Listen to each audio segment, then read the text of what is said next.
আমরা সেই লোক যারা ওযু ছাড়া কোরআন শরীফ ধরি না, আমরা সেই লোক যারা নামাজ পড়ি না অথচ খেটে খাওয়া লোক, আমল করি না, কিন্তু আমার নবীর নাম শুনলে এমনি চুমা লাগায়। বুঝতে পেরেছেন?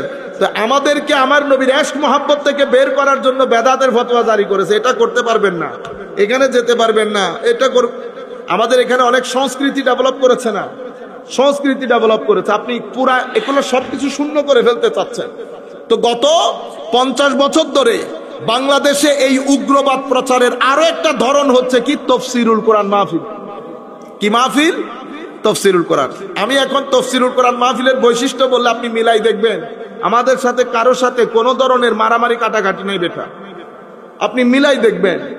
আপনি আমাকে, আমার কথা যদি ভুল হয় আপনি এলমি রদ করে দেন, কোনো অসুবিধা নাই, আমরা এটা মাথা পেতে নেব।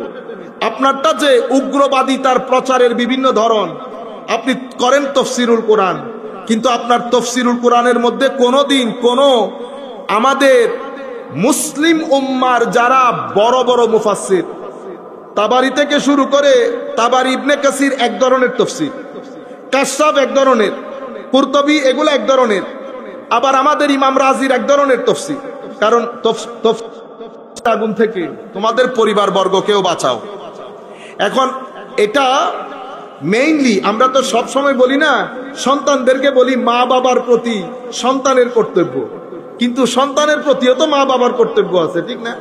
আগে সন্তানের প্রতি মা বাবার কর্তব্য, অতঃপর মা বাবার প্রতি সন্তানের কর্তব্য।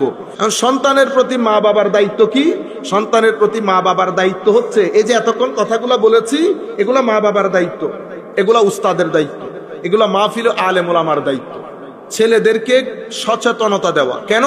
আমার আল্লাহর নির্দেশ হচ্ছে তোমরাও বাঁচো, তোমাদের ছেলে সন্তানকেও জাহান্নামের, সন্তানদেরকেও জাহান্নামের আগুন থেকে বাঁচাও। কিভাবে? ইমাম সুফিয়ান সৌরি রাদিয়াল্লাহু তাআলা আনহু এই আয়াতের তাফসীর করতে গিয়ে বলছেন, আদিবুহুম, তাদেরকে আদব শিখাও, ওয়া আল্লিমুহুম, তাদেরকে আমার নবীর আনিত শরীয়ত তরিকত মারেফতের শিক্ষা দাও, এবং আল্লাহর এতাত, গুনাহ থেকে বাঁচা, কোরআন এবং সুন্নতের রাস্তা।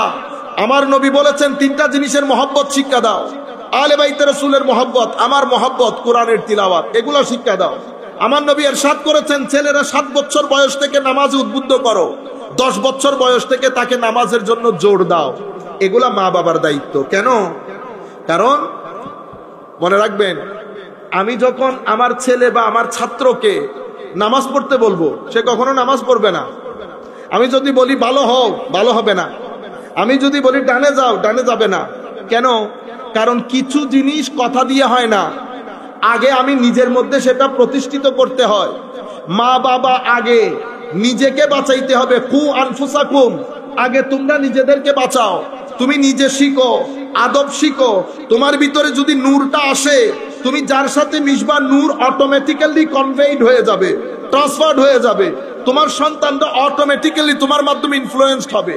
সেই কারণে মা বাবা যখন ছেলেদেরকে, শিক্ষক যখন ছাত্রদেরকে পড়াবে, তখন পড়ানোর আগে আমাদেরকে তৈরি করতে হয় নিজেদেরকে। এটা শুধু মুখে মুখে পড়িয়ে দিলাম তা না, এখানে আমি মুখে পড়াবো, সিনা থেকে একটা নূর যাবে, মুখের পড়ানি আকলকে আলোকিত করবে। সিনার নূর আমার ছাত্র বা আমার ছেলে সন্তানের সিনাকে আলোকিত করবে। আকলের মাধ্যমে এলম যাবে, সিনার মাধ্যমে তরবিয়ত যাবে। এলম এবং তরবিয়ত, তালিম এবং তরবিয়ত যখন একসাথে হবে, আমার ছেলে হলে সুপুত্র হবে, আমার ছাত্র হলে সুজ্ঞানী হবে। আপনারা বুঝতে পেরেছেন? 2টা জিনিস একসাথে, এবং সেটার জন্য আমাদের নিজেদেরকে তৈরি করতে হবে। মা বাবার মাধ্যমে আকীদার ইনডক্ট্রিনেশন, মানে সন্তানের অন্তরে আকীদার গ্রথিতকরণ হয় মা বাবার কারণে। আখেরি কথা, এটা একটা বাগান। এই বাগান যদি আপনি এমনিতে ফেলে দেন তো কি হয়? আগাছা উঠে, গাছগুলো উল্টাপাল্টা হয়, দেখতে খারাপ লাগে। এক সময় আমরা বলি দূর জঙ্গল হয়ে গেছে। কি হয়ে গেছে? জঙ্গল। সাফ করার জন্য যারা আনছেন, ও মাপসা, এই জিনিস সাফ করা যাবে না। পরিবার হচ্ছে বাগানের মতো। বাগানকে যেমন কেটে পরিষ্কার করতে হয়, আমার পরিবারের মধ্যে, আমার ছাত্রদের মধ্যে এটা আমার বাগান। এখানে আগাছা উঠাই ফেলতে হবে। এখানে বেড়ে গেলে কেটে সোজা করতে হবে। কিভাবে করব?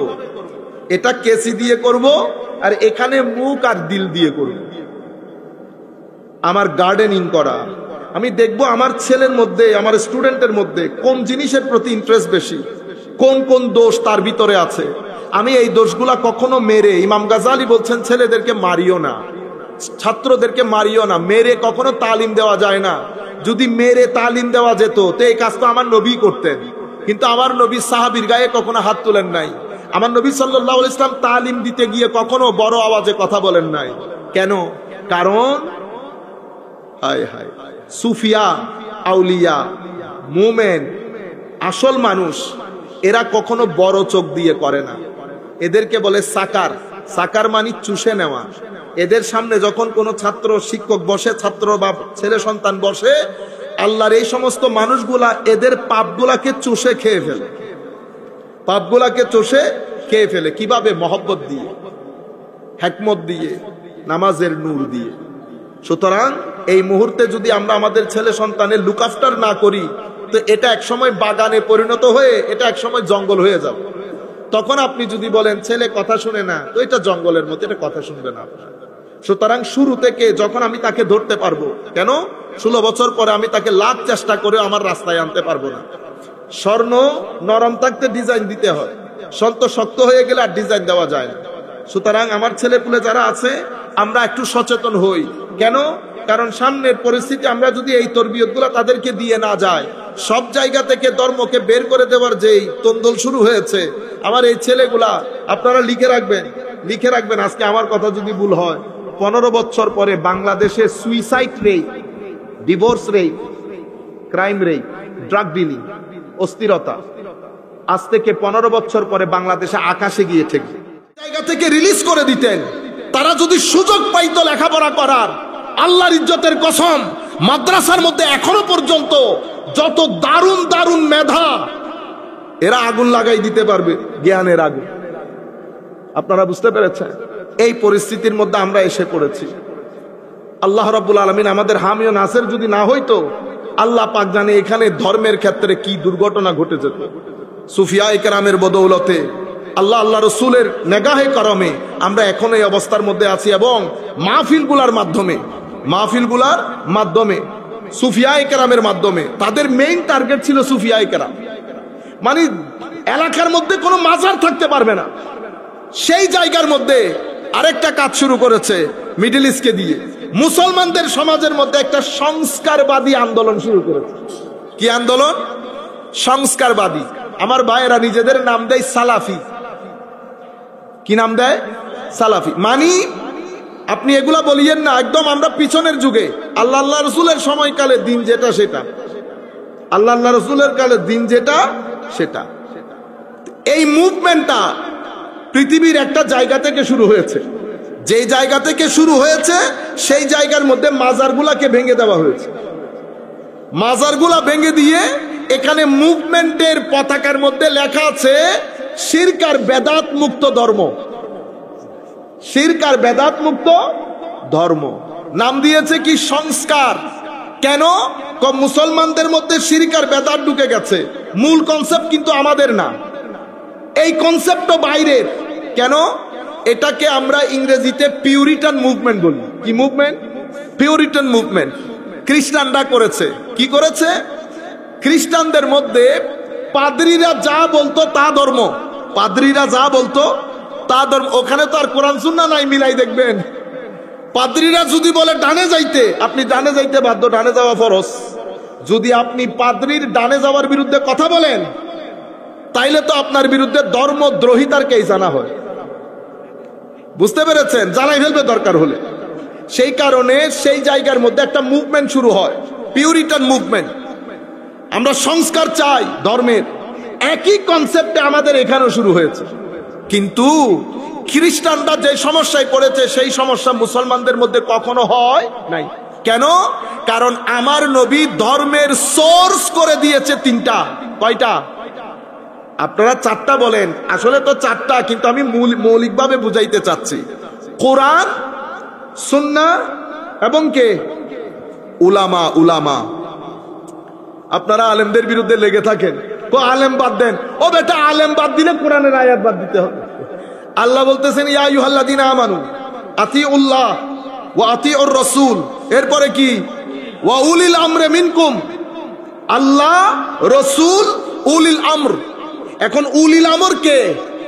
তো উলিল আমর কে এটা আপনি বলবেন না? আপনি বলতে হবে না, এটা আমি কোরআনকে জিজ্ঞেস করব, এরপর হাদিসকে জিজ্ঞেস করব। কোরআনে পাকের মধ্যে এক্সপার্ট যারা, তাদেরকে কোরআন এক জায়গায় বলেছে আহলুজ জিক্র। কে বলেছে? আহলুস। ফাসআলু আহলাজ জিক্র ইন কুনতুম লা তা'লামুন। না বুঝলে যারা আহলুজ জিক্র, আহলুজ জিক্র আহলুল ইলম না মওলা, আহলুল ইলম। কিন্তু আহলুল ইলম যে একটা উপরে কেন? তো কারণ আহলুল ইলম যারা, সমস্ত আলেম উপকারী হয় না। এখানে কোরআন, সুন্নাহ, উলামা, উলামাদেরকে আহলুজ জিকির বলা হয়েছে। আবার আরেক জায়গায় বলছে ইন্নামা ইয়াখশাল্লাহ মিন ইবাদিহিল উলামা, আলেমরাই আল্লাহকে ভয় করে। আরেক জায়গায় বলেছে কুনু রব্বানিয়িন, তোমরা রব্বানি হও। তো রব্বানি কারা? তো আল উলামা ওয়াল আল উলামা ও ফুকাহা, যাদের ভিতরে, যাদের মেজাজের মধ্যে ভদ্রতা আছে, এলমের মধ্যে গভীরতা আছে, তাদেরকে রব্বানি বলে। সর্বসাকুল্যে আমার নবীর হাদিসের মধ্যে বলে গেছে, আমি যাওয়ার পরে আমার উম্মতের আলেমরা থাকবে, এরা আমার এলমের ওয়ারিস। তো এরা কি করবে?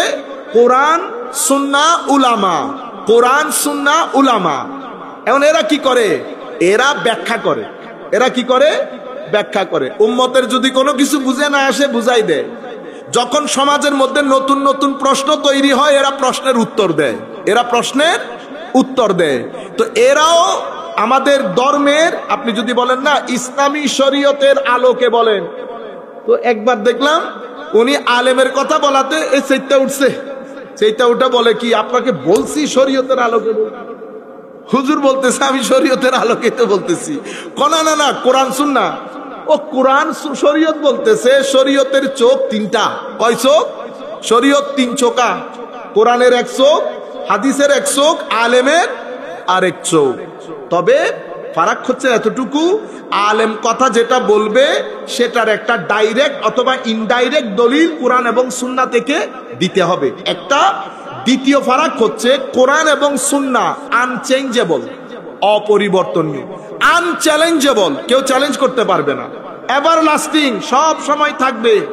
কোন ধরনের পরিবর্তন, পরিবর্ধন, পরিশোধন, সংযোজন, বিয়োজন, পরিমার্জন কোরআন এবং সুন্নতের ক্ষেত্রে হবে না। উলামা এটা কন্ডিশনাল, চেঞ্জেবল, পরিবর্তনীয়, পরিশোধনীয়, পরিমার্জনীয়, সংযোজন হবে, বিয়োজন হবে সময়ের চাহিদা অনুযায়ী। সেটাকে আপনি আর আমি করব না, সেটা উলামারা করবে, সেটা উলামারা করবেন। যাই হোক, আমাদের এখানে সেই কারণে মুসলমানদের সমাজের মধ্যে কখনো আমাদের ধর্মের মধ্যে কোনো করাপশন ঢুকে নেই। মুসলমানরা এখানে দেওয়াল তৈরি করে দিয়েছে। ইহুদি খ্রিস্টান ধর্ম যেই সমস্যায় ভুগেছে সেটা আমাদের এখানে কখনো আসে নাই। আমাদের এখানে যত সামনের দিকে গেছে নতুন নতুন প্রশ্ন উলামায়ে কেরাম উত্তর দিয়েছে। তো আমরা ধর্মকে দুইভাবে পেয়েছি, কোরআন এবং সুন্নাহ টেক্সট আর আলেমদের ব্যাখ্যা। আলেমদের ব্যাখ্যা দুইটা একসাথে এসেছে।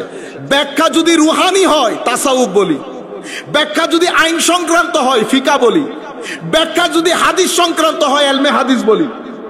বর্ণনা সংক্রান্ত হলে এলমে হাদিস, আইন সংক্রান্ত হলে এলমে ফিক, রুহানি সংক্রান্ত হলে এলমে তাসাব্বুফ। তো এই সব কিছু মিলে আপনি যদি বলেন হুজুর সলফ ইসলাম কোনটা, তো সলফ ইসলামের মধ্যে এগুলা সব কিছু মিলে সলফ ইসলাম। কোনটা বাইরে করতে পারবেন না। কেন? কারণ প্রত্যেক জনের দলিল কোরআন এবং সুন্নত থেকে আসে। যেই কথা বলে কোরআন এবং সুন্নত থেকে বলে, এটা আমাদের ধর্ম। এখন আপনি কি বলতেছেন? আপনি বলতেছেন হুজুর পিছনে যান, আপনি আমারে ঠেলতে ঠেলতে আবার ওই শুরু থেকে নিয়ে যেতে চাচ্ছেন। তো 1300-1400 বছরের এই ডেভেলপমেন্ট, এগুলা কোথায় নিয়ে যাব? আপনারা বুঝতে পারছেন? এটা একটা বড় দুর্ঘটনা ঘটেছে। এবং এই সালাফিজম, এই উগ্রবাদিতা, এই উগ্রপন্থা, এটাকে বাংলার সমাজের মধ্যে, পাকিস্তানের মধ্যে, ইন্ডিয়ার মধ্যে এটাকে প্রচার প্রসার করার জন্য, কারণ এই তিন ভূখণ্ড ইসলামের, তুর্কি আর আমাদের এই হিত্তা, এগুলা ইসলামের জন্য অনেক উর্বর ভূমি। কেন? কারণ সুফিয়ায়ে কেরাম এটা চাষাবাদ করেছে। আমেরিকা বলেন, ইংল্যান্ড বলেন, ইউরোপ বলেন, সব দেশের মধ্যে টাকার ছড়াছড়ি, কিন্তু কোন একটা কোণার মধ্যে 2 টাকার শান্তি নাই। যার কাছে 3 টাকা সেও বলছে খুব খারাপ অবস্থা, যার কাছে লাখ টাকা সেও বলতেছে খুব খারাপ অবস্থা, যার স্বর্ণের দোকানের মধ্যে মিলিয়ন পাউন্ডের স্বর্ণ সেও বলতেছে হুজুর অবস্থা খুব খারাপ, অবস্থা খুব খারাপ। ইঞ্জিনিয়ার বলতেছে অবস্থা খারাপ, মিনিস্টার বলতেছে অবস্থা খারাপ, কিন্তু মসজিদের ইমাম বলছে কোনোদিন অবস্থা খারাপ। এরপরেও কি আমরা বুঝবো না, চোখ খুলবে না? যাই হোক, আমি আপনাদেরকে, এটা আমার হৃদয়ের আওয়াজ, আমি চাইছি পুরো সিনারিওটা আপনারা বুঝেন। বের হয়ে গেছে সাদারা, সুটেড বুটেড, হোয়াইট স্কিন। আমরা এগুলা এখানে বললেও আমাদের ঝামেলা, বাইরে টাইরে যেতে হয়, বুঝতে পেরেছেন? কারণ এখানে আমাদের কিছু লোক মুনাফেক, এরা এমবাসির মধ্যে গিয়ে দেখায়, সি তোমার লোকরা কি বলছে, এটা আবার ইংরেজিতে ট্রান্সলেট করে। আরেকটা দেশের মধ্যে এখানে বললে ওরা কি করে কাট করে লাগাই দেয়, এটা আরেক ঝামেলা। সিটেঙ্গে ভাষা হইলে সিটেঙ্গে বলতাম, কেউ বুঝতো না। আরেক দেশের মধ্যে শুধু শুধু দাঁড় করাই রাখছে, কোনো কারণ ছাড়া 1.5 ঘন্টা দাঁড় করাই রাখছে, পাসপোর্টের কারণে ফেলেও দিতে পারতেছে না। আমি তো বুঝছি কোন একটা জায়গায় কোন একটা সমস্যা হয়েছে। আমার ফেসবুকের মধ্যে এত মানুষ কেন, বক্তব্য এত মানুষে শুনে কেন? তাহলে তো আপনি আমাকে আবার দেশে পাঠাইতে হবে, ঘরে ঘরে গিয়ে জিজ্ঞেস করবো তোমরা আমার বক্তব্য কেন শুনো। কারণ এখন আমি বললে তো মিথ্যা বলা হবে, তাদেরকে তো আমি জিজ্ঞেস করি নাই তারা কেন শুনে।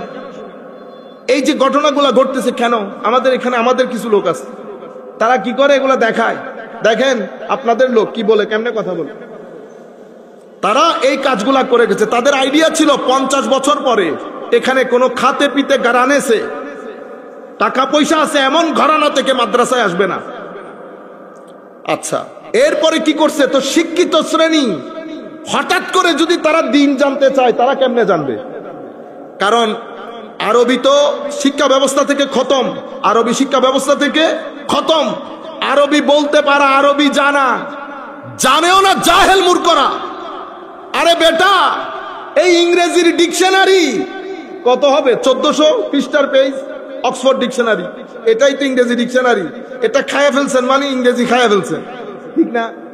ও বেটা, আরবির যেটা ডিকশনারি আমার কাছে যেটা আছে সেটা তো 17 খণ্ডের লিসানুল আরব ইমাম ইবনে মনজুরের, সেখানে একটা খণ্ড মিনিমাম 600 পৃষ্ঠার। তো এত এক্সটেন্সিভ একটা ভাষা, পৃথিবীর সকল ভাষার মধ্যে পরিবর্তন এসেছে, সকল ভাষা গত 100 বছরের মধ্যে। আপনি 100 বছর আগের উর্দু, আজকে থেকে 70-80 বছর আগের উর্দু আর এখনকার উর্দু আসমান জমিনের ফারাক, বাংলা আসমান জমিনের ফারাক। সমস্ত ভাষার মধ্যে পরিবর্তন এসেছে, এক ভাষার মধ্যে পরিবর্তন আসে নাই, সেটা আমাদের আরবি ভাষা। কেন? আমার নবীর জিন্দা মুজিজা। আরবির মধ্যে পরিবর্তন আসলে তাইলে কোরআন আর মানুষের ভাষার মধ্যে হেরফের হয়ে যাবে। কোরআনের মুজিজা দেখেন, এটাকে বলে এজাজুল কোরআন। কোরআন যে মুজিজা, একটা জায়গার মধ্যে আমি আমাদের লোকাল এমপিকে বুঝাইতে চাচ্ছিলাম, এই কোরআন মানে আমি কেমনে বুঝবো এটা মুজিজা? আল্লাহ বেটা সব বাদ দে, পৃথিবীর সমস্ত ভাষা তোমরা তারে বলতেছি, তুই জানো চাউসারিয়ান ইংলিশ বলে, কি ইংলিশ? চাউসারিয়ান ইংলিশ।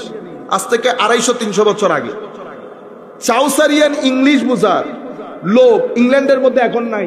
শেষ যিনি চাউসারিয়ান ইংলিশ বুঝতেন উনি গত 2 বছর আগে মারা গেছেন। তাইলে 300 বছর আগের ইংরেজি বুঝার লোক বর্তমানে নাই। আর আমাদের ছোট ছোট হাসান র কিতাব পড়াই বেটা 500 বছর আগে, 500 বছর আগের। কেন? কারণ আরবির মধ্যে সেই অর্থে পরিবর্তন আসে নাই। আজকেও যদি আমার নবী কোথাও আসে বলে, আমরা যদি আমার নবীর দরবারে যাই, আমার নবী যদি আমাদেরকে জিজ্ঞেস করে কাইফা হালুকু, আমরা বুঝবো, আমরা তুমিকে উত্তর দিতে পারবো ইয়া রাসূলুল্লাহ। আপনারা বুঝতে পেরেছেন? কোন পরিবর্তন আসে, এটা কোরআনের মুজিজা, এটা এজাজুল কোরআন, এটা আমার নবীর জিন্দা মুজিজা। সমস্ত ভাষার মধ্যে পরিবর্তন হয়েছে, আরবির মধ্যে কোনো পরিবর্তন সেই অর্থে আসে নাই। আমি এখন তো ভাষা তো ফারাক হয়ে গেছে। আধুনিক শিক্ষিত যারা, তারা যদি ইংরেজি এই ধর্ম শিখতে চায়, তারা কেমনে শিখবে? ওই গবেষণা সেল থেকে ইংরেজিতে আমার নবীর ইতিহাস, মুসলমানদের ইতিহাস, ইসলামিক আইন, ইসলামিক তাসাব্বুফ, এই সুন্নাহ, এগুলার উপর কিতাব লিখছে। কিতাবের নামগুলা কত সুন্দর সুন্দর দেখেন। The origin of Mohammedan jurisprudence, the origin of Mohammedan jurisprudence. এটা যে বিয়াদবে লিখছে, নামে বোঝা যাইতেছে না। মোহামেডান জুরিসপ্রুডেন্স, ও মোহামেডান মানে মোহাম্মদ সাল্লাল্লাহু আলাইহি ওয়াসাল্লাম। দ্য অরিজিন মানে শিকড়, অর্থাৎ মোহাম্মদের আইনের আসল, যেটাকে আমরা উসুল বলি, শিকড়, অরিজিন। আমরা কি এটা মোহামেডান বলি? আমরা ঈসা আলাইহিস সালামের নাম নেওয়ার সময় সম্মানের সাথে যা লিখি, সম্মানের সাথে না। তো এটা যে বিয়াদবে লিখছে, বোঝার কোনো উপায়, এটা আর আমার চিন্তা করতে হবে, লিখছে an introduction to Islamic law. আমাদের লোকজন পড়ে, আপনারা যারা টকশোতে দেখেন, লোকজন ধর্ম নিয়ে অ্যানালাইসিস করতেছে, সব এই কিতাবগুলা থেকে নেওয়া। কি লেখছে দেখেন, problem of Muslim jurisprudence, the concept of সুন্নাহ। লিখতে আপনি দেখবেন, ওয়াও, আপনারা তো মনে করবেন, আমাদের যারা স্কলার, যারা টিভিতে টকশো করেন, ওনারা মনে করেন কি, ওয়াও, কত দারুণ লেখা। সমস্ত কিতাবের সামারি দেখেন, সামারি। আপনি যদি আমাকে বলেন, হুজুর এরা কি বুঝাইতে চাইছে, এদের থিসিস তিনটা।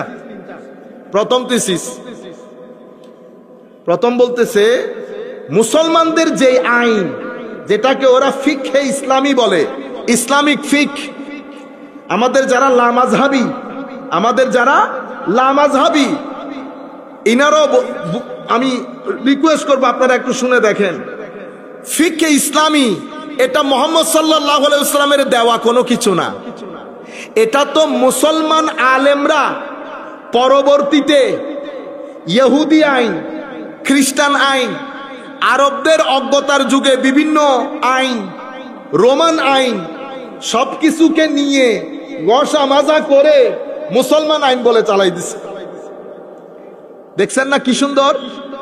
মানি আমাদের কিছুই নাই।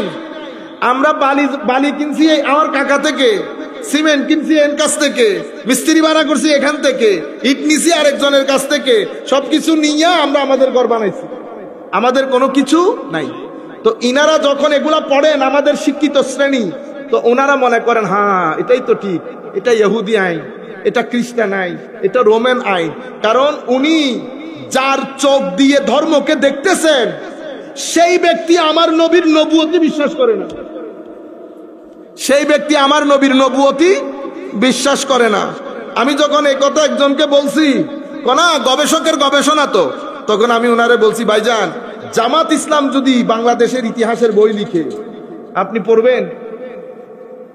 একই যুক্তি যদি আমি আপনাকে দেই যে গবেষকের গবেষণা পড়ে দেখেন না, চুপ হয়ে গেছে। আপনারা বুঝতে পেরেছেন? আচ্ছা, এরপরে কি? এরপরে হচ্ছে মুসলমানদের মধ্যে তাসাব্বুফ বা সুফিবাদ, এগুলো আসলে মুসলমানদের মধ্যে, কোরআন সুন্নাহর মধ্যে কিছু নাই। এটা তো মুসলমানদের মৌলবীরা পরবর্তীতে খ্রিস্টান থেকে, হিন্দু ধর্ম থেকে, ইহুদি থেকে নিয়ে এটাকে আত-তাসাউফুল ইসলামী বলে চালাই দিছে। বলে 2, 3, মুসলমানরা যেগুলাকে সুন্নাহ বলে, সুন্নাহ আসলে এটা নবীর যুগে না, ইভেন সাহাবীর যুগেও, কম্পানিয়নদের যুগেও সুন্নাহ মানে হচ্ছে তরিকা। শব্দের অর্থ দিয়ে খেলা দেখেন, তরিকা। এগুলাকে মুসলমানরা বর্তমানে সুন্নাহ বলে যেটা বুঝায়, সেটা তো পরবর্তী যুগের আলেমরা এটা তৈরি করেছে। এবং এই ক্ষেত্রে প্রধান আর্কিটেক্ট শাফেঈ, প্রধান আর্কিটেক্টকে ইমাম শাফেঈ। তার মানে এখন তারা কি, তাদের উদ্দেশ্য কি?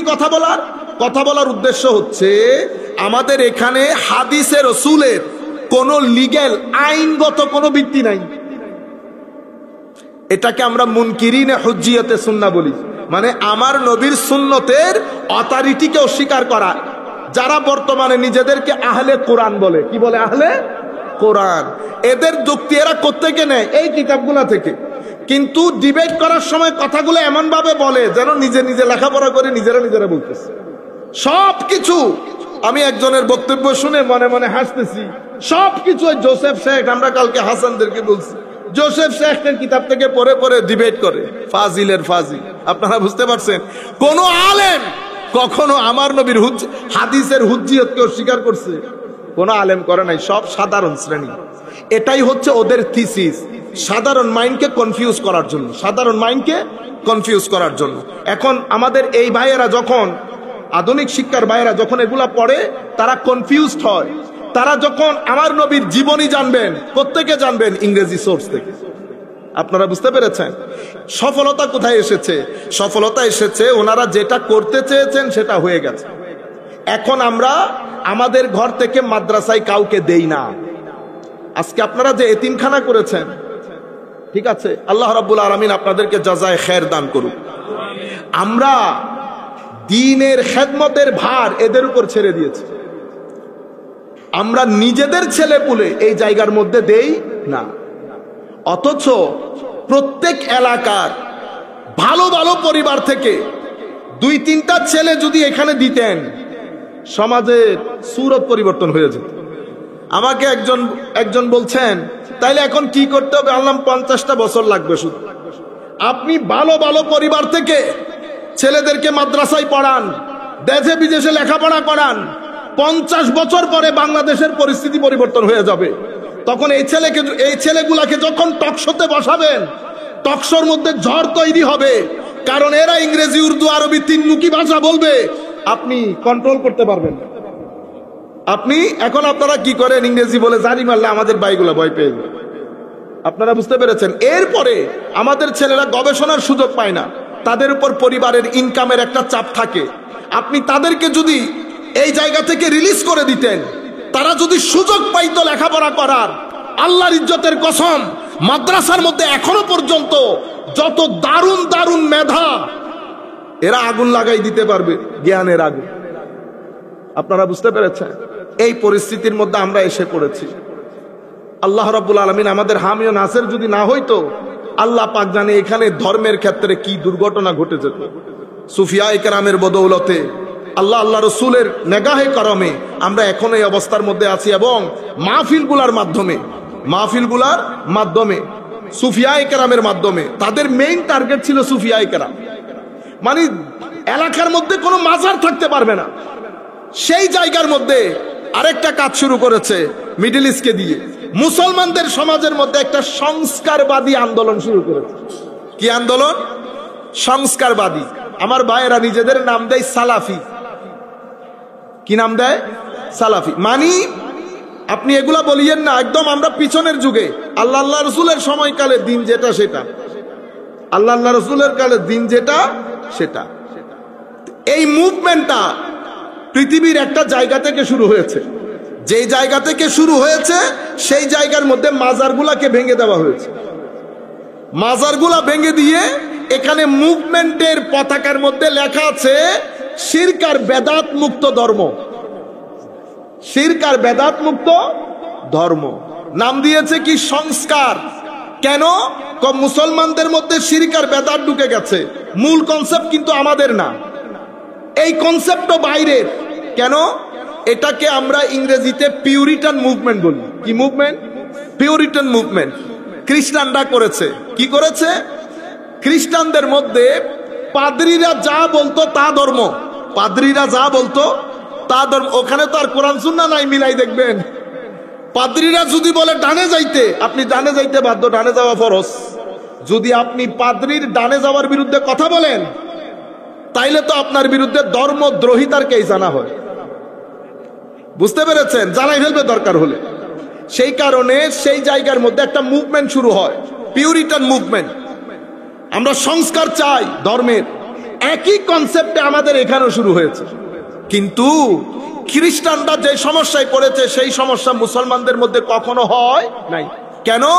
কারণ আমার নবী ধর্মের সোর্স করে দিয়েছে 3টা। কয়টা? আপনারা 4টা বলেন, আসলে তো 4টা, কিন্তু আমি মৌলিকভাবে বুঝাইতে চাচ্ছি।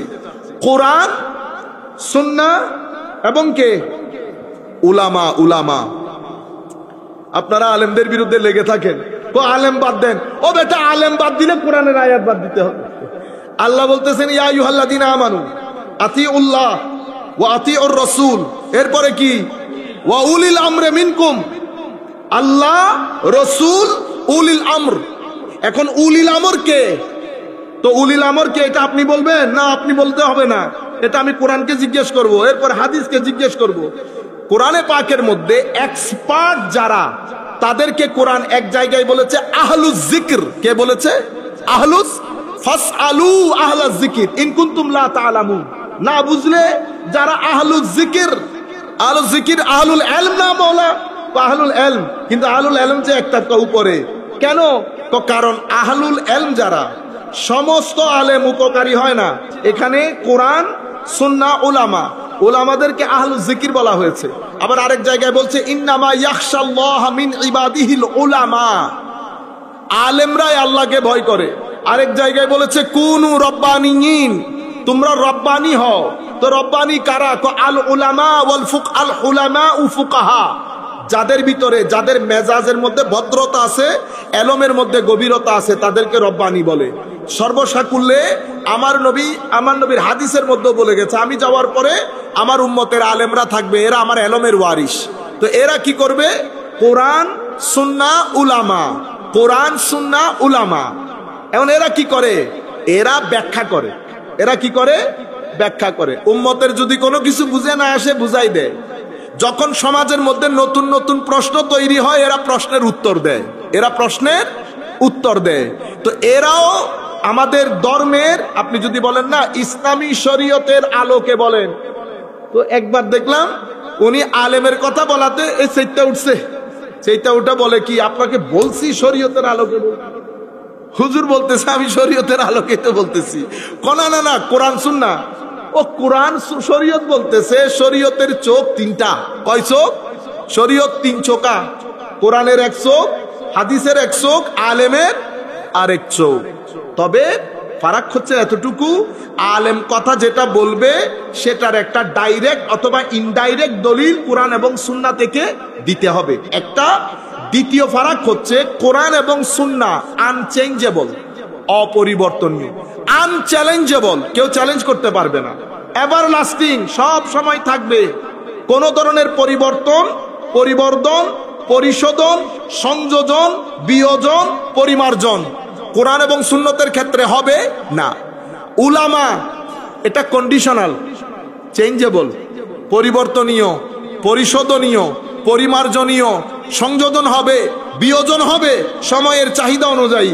সেটাকে আপনি আর আমি করব না, সেটা উলামারা করবে, সেটা উলামারা করবেন। যাই হোক, আমাদের এখানে সেই কারণে মুসলমানদের সমাজের মধ্যে কখনো আমাদের ধর্মের মধ্যে কোনো করাপশন ঢুকে নেই। মুসলমানরা এখানে দেওয়াল তৈরি করে দিয়েছে। ইহুদি খ্রিস্টান ধর্ম যেই সমস্যায় ভুগেছে সেটা আমাদের এখানে কখনো আসে নাই। আমাদের এখানে যত সামনের দিকে গেছে নতুন নতুন প্রশ্ন উলামায়ে কেরাম উত্তর দিয়েছে। তো আমরা ধর্মকে দুইভাবে পেয়েছি, কোরআন এবং সুন্নাহ টেক্সট, আর আলেমদের ব্যাখ্যা। আলেমদের ব্যাখ্যা দুইটা একসাথে এসেছে। ব্যাখ্যা যদি রুহানি হয় তাসাউফ বলি, ব্যাখ্যা যদি আইন সংক্রান্ত হয় ফিকা বলি, ব্যাখ্যা যদি হাদিস সংক্রান্ত হয় এলমে হাদিস বলি। বর্ণনা সংক্রান্ত হলে এলমে হাদিস, আইন সংক্রান্ত হলে এলমে ফিক, রুহানি সংক্রান্ত হলে এলমে তাসাব্বুফ। তো এই সব কিছু মিলে আপনি যদি বলেন হুজুর সলফ ইসলাম কোনটা, তো সলফ ইসলামের মধ্যে এগুলা সব কিছু মিলে সলফ ইসলাম, কোনটা বাইরে করতে পারবেন না। কেন? কারণ প্রত্যেক জনের দলিল কোরআন এবং সুন্নত থেকে আসে। যেই কথা বলে কোরআন এবং সুন্নত থেকে বলে, এটা আমাদের ধর্ম। এখন আপনি কি বলতেছেন? আপনি বলতেছেন হুজুর পিছনে যান, আপনি আমারে ঠেলতে ঠেলতে আবার ওই শুরু থেকে নিয়ে যেতে চাচ্ছেন। তো 1300-1400 বছরের এই ডেভেলপমেন্ট, এগুলা কোথায় নিয়ে যাব? আপনারা বুঝতে পারছেন? এটা একটা বড় দুর্ঘটনা ঘটেছে। এবং এই সালাফিজম, এই উগ্রবাদিতা, এই উগ্রপন্থা, এটাকে বাংলার সমাজের মধ্যে, পাকিস্তানের মধ্যে, ইন্ডিয়ার মধ্যে এটাকে প্রচার প্রসার করার জন্য, কারণ এই তিন ভূখণ্ড ইসলামের, তুর্কি আর আমাদের এই হিত্তা, এগুলা ইসলামের জন্য অনেক উর্বর ভূমি। কেন? কারণ সুফিয়ায়ে কেরাম এটা চাষাবাদ করেছে। আমরা সেই লোক যারা ওযু ছাড়া কোরআন শরীফ ধরি না, আমরা সেই লোক যারা নামাজ পড়ি না অথচ খেটে খাওয়া লোক, আমল করি না, কিন্তু আমার নবীর নাম শুনলে এমনি চুমা লাগায়। বুঝতে পেরেছেন? তো আমাদেরকে আমার নবীর ইশক মহব্বত থেকে বের করার জন্য বেদাতের ফতোয়া জারি করেছে। এটা করতে পারবেন না, এখানে যেতে পারবেন না, এটা আমাদের এখানে অনেক সংস্কৃতি ডেভেলপ করেছে না, সংস্কৃতি ডেভেলপ করেছে। আপনি পুরা এগুলো সবকিছু শূন্য করে ফেলতে চাচ্ছেন। তো গত 50 বছর ধরে বাংলাদেশে এই উগ্রবাদ প্রচারের আরো একটা ধরন হচ্ছে কি, তাফসীরুল কোরআন মাহফিল। কি মাহফিল? তাফসীরুল কোরআন। আমি এখন তাফসীরুল কোরআন মাহফিলের বৈশিষ্ট্য বললে আপনি মিলাই দেখবেন আমাদের সাথে কারোর সাথে কোনো ধরনের মারামারি কাটাকাটি নেই বেটা। আপনি মিলাই দেখবেন। আপনি আমাকে, আমার কথা যদি ভুল হয় আপনি এলমি রদ করে দেন, কোনো অসুবিধা নাই, আমরা এটা মাথা পেতে নেব। আপনারটা যে উগ্রবাদী তার প্রচারের বিভিন্ন ধরন, আপনি করেন তাফসীরুল কোরআন, কিন্তু আপনার তাফসীরুল কোরআনের মধ্যে কোনোদিন কোনো আমাদের মুসলিম উম্মার যারা বড় বড় মুফাসসির, তাবারি থেকে শুরু করে তাবারি, ইবনে কাসির এক ধরনের তাফসীর, কাশাফ এক ধরনের, কুরতুবী এগুলো এক ধরনের, আবার আমাদের ইমাম রাজির এক ধরনের তাফসীর। কারণ আগুন থেকে তোমাদের পরিবার বর্গকেও বাঁচাও। এখন এটা মেইনলি আমরা তো সব সময় বলি না, সন্তানদেরকে বলি মা বাবার প্রতি সন্তানের কর্তব্য, কিন্তু সন্তানের প্রতিও তো মা বাবার কর্তব্য আছে, ঠিক না? আগে সন্তানের প্রতি মা বাবার কর্তব্য, অতঃপর মা বাবার প্রতি সন্তানের কর্তব্য। সন্তানের প্রতি মা বাবার দায়িত্ব কি? সন্তানের প্রতি মা বাবার দায়িত্ব হচ্ছে এই যে এতক্ষণ কথাগুলো বলেছি, এগুলা মা বাবার দায়িত্ব, এগুলা উস্তাদের দায়িত্ব, এগুলা মাহফিল আলেম ওলামার দায়িত্ব। ছেলেদেরকে সচেতনতা দেওয়া। কেন? আমার আল্লাহর নির্দেশ হচ্ছে তোমরাও বাঁচো, তোমাদের ছেলে সন্তানকেও জাহান্নামের, সন্তানদেরকেও জাহান্নামের আগুন থেকে বাঁচাও। কিভাবে? ইমাম সুফিয়ান সাউরি রাদিয়াল্লাহু তাআলা আনহু এই আয়াতের তাফসীর করতে গিয়ে বলছেন, আদিবুহুম, তাদেরকে আদব শিখাও, ওয়া আল্লিমুহুম, তাদেরকে আমার নবীর আনিত শরীয়ত, তরিকত, মারেফতের শিক্ষা দাও, এবং হায় হায় আল্লাহর এতাত, গুনাহ থেকে বাঁচা, কোরআন এবং সুন্নতের রাস্তা। আমার নবী বলেছেন তিনটা জিনিসের মহব্বত শিক্ষা দাও, আলে বাইতে রাসূলের মহব্বত, আমার মহব্বত, কোরআনের তিলাওয়াত, এগুলো শিক্ষা দাও। আমার নবী ইরশাদ করেছেন, ছেলেরা 7 বছর বয়স থেকে নামাজে উদ্বুদ্ধ করো, 10 বছর বয়স থেকে তাকে নামাজের জন্য জোর দাও। এগুলা মা বাবার দায়িত্ব। কেন? কারণ মনে রাখবেন, আমি যখন আমার ছেলে বা আমার ছাত্রকে নামাজ পড়তে বলবো, সে কখনো নামাজ পড়বে না। আমি যদি বলি ভালো হও, ভালো হবে না। আমি যদি বলি ডানে যাও, ডানে যাবে না। কেন? কারণ কিছু জিনিস কথা দিয়ে হয় না, আগে আমি নিজের মধ্যে সেটা প্রতিষ্ঠিত করতে হয়। মা বাবা আগে নিজেকে বাঁচাইতে হবে। কু আনফুসাকুম, আগে তোমরা নিজেদেরকে বাঁচাও, তুমি নিজে শিখো, আদব শিখো। তোমার ভিতরে যদি নূরটা আসে, তুমি যার সাথে মিশবা, নূর অটোমেটিক্যালি কনভেইড হয়ে যাবে, ট্রান্সফার্ড হয়ে যাবে। তোমার সন্তানটা অটোমেটিক্যালি তোমার মাধ্যমে ইনফ্লুয়েন্সড হবে। সেই কারণে মা বাবা যখন ছেলেদেরকে, শিক্ষক যখন ছাত্রদেরকে পড়াবে, তখন পড়ানোর আগে আমাদেরকে তৈরি করতে হয় নিজেদেরকে। এটা শুধু মুখে মুখে পড়িয়ে দিলাম তা না, এখানে আমি মুখে পড়াবো, সিনা থেকে একটা নূর যাবে, মুখের পড়ানি আকলকে আলোকিত করবে। সিনার নূর আমার ছাত্র বা আমার ছেলে সন্তানের সিনাকে আলোকিত করবে। আকলের মাধ্যমে এলম যাবে, সিনার মাধ্যমে তরবিয়ত যাবে। এলম এবং তরবিয়ত, তালিম এবং তরবিয়ত যখন একসাথে হবে, আমার ছেলে হলে সুপুত্র হবে, আমার ছাত্র হলে সুজ্ঞানী হবে। আপনারা বুঝতে পেরেছেন? দুইটা জিনিস একসাথে, এবং সেটার জন্য আমাদের নিজেদেরকে তৈরি করতে হবে। মা বাবার মাধ্যমে আকীদার ইনডক্ট্রিনেশন, মানে সন্তানের অন্তরে আকীদার গ্রথিতকরণ হয় মা বাবার কারণে। আখেরি কথা, এটা একটা বাগান। এই বাগান যদি আপনি এমনিতে ফেলে দেন তো কি হয়? আগাছা উঠে, গাছগুলো উল্টাপাল্টা হয়, দেখতে খারাপ লাগে। এক সময় আমরা বলি দূর জঙ্গল হয়ে গেছে। কি হয়ে গেছে? জঙ্গল। সাফ করার জন্য যারা আনছেন, ও মাপসা, এই জিনিস সাফ করা যাবে না। পরিবার হচ্ছে বাগানের মতো। বাগানকে যেমন কেটে পরিষ্কার করতে হয়, আমার পরিবারের মধ্যে, আমার ছাত্রদের মধ্যে এটা আমার বাগান। এখানে আগাছা উঠাই ফেলতে হবে, এখানে বেড়ে গেলে কেটে সোজা করতে হবে। কিভাবে করব? এটা কেসি দিয়ে করব, আর এখানে মুখ আর দিল দিয়ে করব। আমার গার্ডেনিং করা, আমি দেখব আমার ছেলের মধ্যে, আমার স্টুডেন্টের মধ্যে কোন জিনিসের প্রতি ইন্টারেস্ট বেশি, কোন কোন দোষ তার ভিতরে আছে। আমি এই দোষগুলা কখনো মেরে, ইমাম গাজালি বলছেন ছেলেদেরকে মারিও না, ছাত্রদেরকে মারিও না, মেরে কখনো তালিম দেওয়া যায় না। যদি মেরে তালিম দেওয়া যেত তো এই কাজ তো আমার নবী করতেন, কিন্তু আমার নবী সাহাবীর গায়ে কখনো হাত তুলেন নাই। আমার নবী সাল্লাল্লাহু আলাইহি ওয়াসাল্লাম তালিম দিতে গিয়ে কখনো বড় আওয়াজে কথা বলেন নাই। কেন? কারণ হায় হায়, সুফিয়া, আউলিয়া, মুমেন, আসল মানুষ, এরা কখনো বড় চোখ দিয়ে করে না। এদেরকে বলে সাকার। সাকার মানে চুষে নেওয়া।